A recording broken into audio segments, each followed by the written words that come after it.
नागरी पचाड़ी के तुलसी सभागार में जन संस्कृत मंच द्वारा शैलेंद्र सिंह की किताब झुमैया पोखरी पर आयोजित इस परिचर्चा में यहाँ मंच पर उपस्थित अध्यक्ष जी अशोक चौधरी जी, शैलेंद्र सिंह जी, मालवीय जी और यहाँ सभागार में उपस्थित साथियों, ये एक ऐसी पुस्तक पर बातचीत के लिए हम लोग आज यहाँ इकट्ठे हुए हैं जो सिर्फ एक व्यक्ति शैलेंद्र सिंह के जीवन की त्रासदी नहीं है, जैसा कि अशोक जी कह रहे थे। इस देश के लाखों करोड़ों नौजवानों के जीवन की त्रासदी है। इसलिए ये किताब जनवरी में जब हम और सच्चिदानंद पांडे जी गौरव पांडे के गांव गए थे, अपने ही धरती के क्रांतिकारी कवि के गांव, 29 जनवरी को उनकी पुण्यतिथि होती है, तो वहाँ से लौटते समय सच्चिदानंद जी ने इस किताब की चर्चा की और फिर हम लोग रुक गए हाटा में और ये किताब मुझे मिली। तो उस समय आकर इसके पन्ने मन्ने उल्टे तो मेरी ज़्यादा उत्सुकता इस बात को हुई कि एक चयनित जज कैसे जज नहीं हो पाया। तो तभी उसी समय मेरे मन में आया कि इस पर विस्तार से लिखने की कोशिश करूँगा, और वो नहीं हो पाया। लेकिन मुझे ये था कि एक इस पर आयोजन होना चाहिए, बातचीत होना चाहिए, जो आज ये संभव हो रहा है। तो इसके लिए सच्चिदानंद जी, उनके मित्र उद्धव जी, आप सभी लोग बधाई के पात्र हैं कि इस किताब पर परिचर्चा होनी चाहिए और हर जगह होनी चाहिए।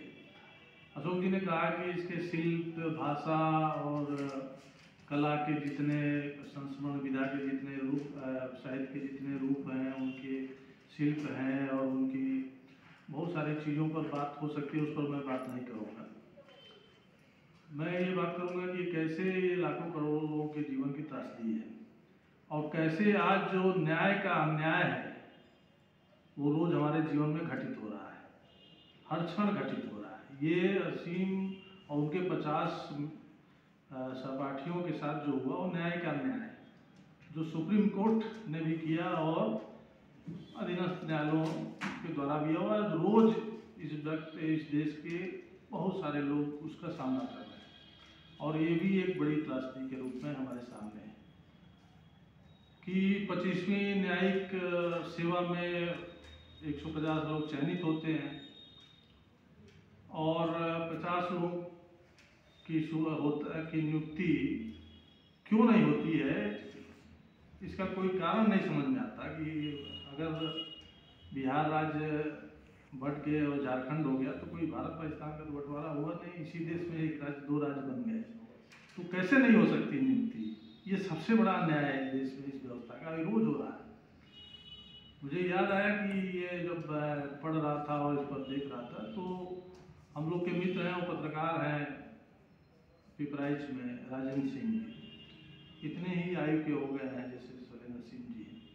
वो 45 लोग राजकीय इंटर कॉलेज के प्रिंसिपल चयनित हो गए 20 साल पहले और आज तक उनकी ज्वाइनिंग नहीं हो पाई और वो लोग सुप्रीम कोर्ट तक गए। सुप्रीम कोर्ट ने एक आदेश भी दिया सरकार को और उस आदेश का क्रियान्वयन नहीं हो रहा। ऐसे सैकड़ों केस हम लोग के पास आए थे। तो एक ऐसे दौर में क्या इस देश को आज़ादी के बाद इसी रूप में बनना था जिसमें हमारे नौजवानों के सपनों की इस तरह से हत्या हो? ये हत्या है।